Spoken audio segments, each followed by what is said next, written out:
hear about the World African Union that tend in order to contribute to the Pan-African vision. You heard about Afrocentricity with our brother Molefi Asante. There is one called Pan-Africentrage, led by, promoted by Aziz Fall, who is in Canada. You might have heard about the Kemetism movement, the Kemet, and those who claim the Negro African spirituality and who claim Shekata Diop, and who claim ancient Egypt. And you certainly heard about Afropolitanism of Achille Mbembe, who believe that Africans, the people of African descent, they have to claim their role in that world, in that universal dimension of mankind. And then, of course, you have Ubuntu. So I mentioned Ubuntu last because this is what I believe in. And then, of course, Sia was talking about language, Netfa was talking about class, and then you were talking about, Alexander was talking about consciousness. But today, when you look at the world, capitalism is a failing ideology, and capitalism has failed mankind, and capitalism is destroying the human life.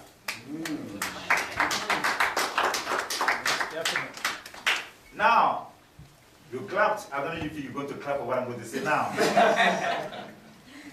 Socialism has failed to meet the needs of the people. And then today, when you look at that reality on the world, on the globe, it is the right time for people of African descent to come with the new concepts. So what are we going to do? I forgot to mention Ujamaa.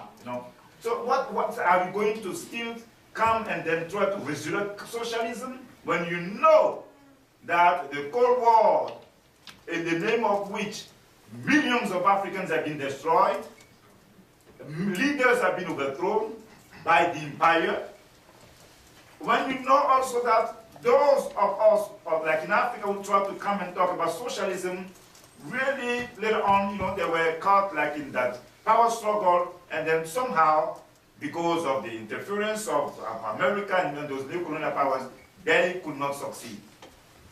So, what is Ubuntu? Ubuntu is an African philosophical system. In my research, thanks to my professor, Dr. David, he's the one when I entered the PhD program in 2002. That's the first time I heard that word. I said, yes, you want to do your dissertation, but maybe, you should look at Ubuntu. I said, what is Ubuntu? I was a little bit ashamed to know that as an African, I have to hear about Ubuntu in 2002 in America while I was coming from the Ivory Coast and then coming from the Caribbean. But anyway, brilliant man, I did my research, and I realized that contrary to what people think, and many researchers have demonstrated what I can say, what Chekatato called the linguistic and cultural unity of the Bantu people. And that word Ubuntu, which is about I am because we are, which is about humanness, and the values of Ubuntu, sharing, compassion, interconnectedness, and togetherness, those values that survive, those systems of oppression and racial prejudice in Africa, that Ubuntu, you can still see that in the languages, as we were talking about languages. In Uganda, they call it Abantu. In Lingala, they call that Bomoto. In Kenya, they call that Ntu. Even my hero, Thomas Sankara, when he was talking about, when he was promoting his vision, even though he claimed socialism, the word Burkina Faso comes from the same philosophical system that we can find with the Mosi people, Burkindi. So you can see the same sonority. We have that. Of course, in the northern part of Africa, we have the Arabs. And somewhere in the southern part, we have many more whites. But that's another conversation. But around that Ubuntu philosophy, we can claim ancient Egypt. Because it is related to ancient Egypt. Sheikh Anta Diop spoke about the negritude of ancient Egypt. He spoke about the commonality of the culture between ancient Egypt and the Bantu people. And he spoke also about the linguistic and cultural unity of the Bantu people. So in terms of framework, we have that. Then around that Ubuntu philosophy, now we can think about a new Pan-African vision of the 21st century. And there are a few things that I forgot to mention that I'm going to talk about.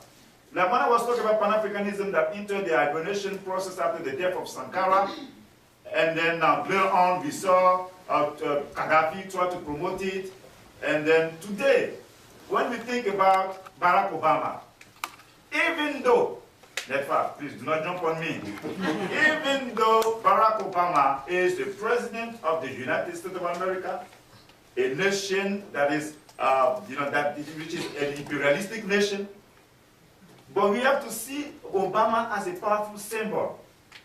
Obama, yes indeed, is a son of Africa, married to an African-American woman, and he claimed his origin to Africa. That Pan-African emotion that Obama caused within the World African Union. The people who are fighting in Kenya, the Luo and the Kikuyu, those who are fighting in Ivory Coast, the Bete, the Jula and the Baule, those who are fighting different parts, the Yoruba and the Hausa, many of them, because we should know it, and I think all of us, we know that we should not forget that the values of Pan-Africanism are unity, justice, freedom, and also pride. To feel a sense of pride, this is what Obama gave to black people because of the ability he had to rise as a leader of this nation. Even though the audacity of hope turned into the audacity of deception. Now, one thing that we need to do, and that's the last thing, we need a radical change of values, to quote Dr. King. Because we cannot claim to be Pan-Africanist, and then we're not going to be able to work together. Our credibility depends on our ability to work together. And this is one thing I say everywhere I go, that we need is like a real radical revolution of values. When we embrace this Pan-African, the values of Ubuntu, about sharing, compassion, togetherness, this is what we try to do. That's why anytime we do these conferences, it's not just about the organization I represent, it's not just about me, but it is about NETFA, it is about Maurice Kane, it is about Muiza. This is what we're trying to do. The time has come for us now to go back to Africa, as we connect with people on the ground, to try and take that Pan-African movement to the next level in the next 5 years. It means that if you are an engineer, it means that if you are a nurse, you are a researcher, Pan-Africanism has to become the political religion of people who trace the ancestry to Africa. It means that if you are rebuilding your community, like Netpa is talking about, if you are rebuilding your community, you are teaching your children, you are sweeping the street, you are feeding somebody, if you are taking care of someone, you are contributing to the revival of the Pan-African vision. Yes. This is the consciousness, this is not the vision, and this is the dream. That our forefathers did it, we will continue the struggle, and I believe that in the next 20 years, people will be surprised of what the African people will do on this planet. Thank you very much. Wow.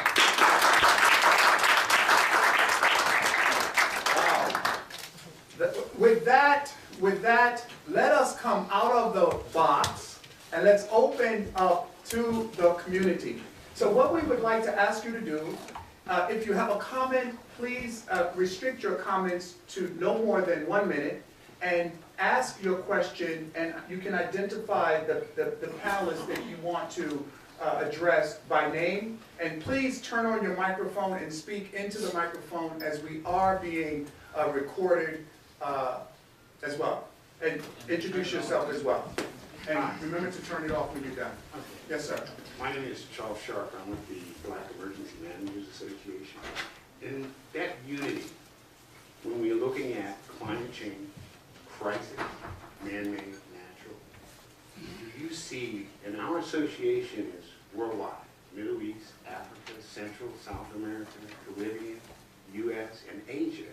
Do you see that ability of us coming together as a community to take care of each other, to save lives, because that's what we promote. The question is to who? It's to Dr. Doctor. Yes. Okay, And that is something when you look at Zika, Ebola, what's happening in Flint, communities coming together, people of African descent, coming together, not only for their ethnicity, but for others, the entire community. Thank you. Dr. Naka, that's for you. That's for you. I'm going to be brief because I want many other people to say a thing. When people ask some specific question like that, I have a different way of answering the question. I am sorry. So when people answer the question the way you did, it's a very important question. There are so many issues that we should be dealing with as people. You have Zika. Yesterday it was like last year it was Ebola. A couple of years ago it was HIV. Maybe like in a couple of years they're going to bring another disease. Right? Okay. But it happens that anytime they bring all the diseases, black people are still there. We survived slavery. So Ebola is not going to kill any black man, A few people are there, but we're going to survive. We will still be on this planet. Now, our job is this. That's why we do this. That's why we do those conferences. It is more about the elevation of the consciousness than any other thing. When King was alive, when black people were suffering, and then that, because that's your history, I can learn more about you, I can learn more about them, from you. There was a time black people were building self-sufficient and self-reliant communities. And then they were destroyed, and then later on they got distracted, and then the individualism entered, the souls of people, and now each of them some people are looking for, for any type of success in the society. In Africa, it's the same thing. When Nkrumah was there, when Nkrumah was supporting, the independence struggle everywhere, and the Lumumba Nkrumah and all those founders, there was some life in Africa. But like I said again, when we kill the leaders, and then people get scared, and people get distracted, they don't even know how to repair a school.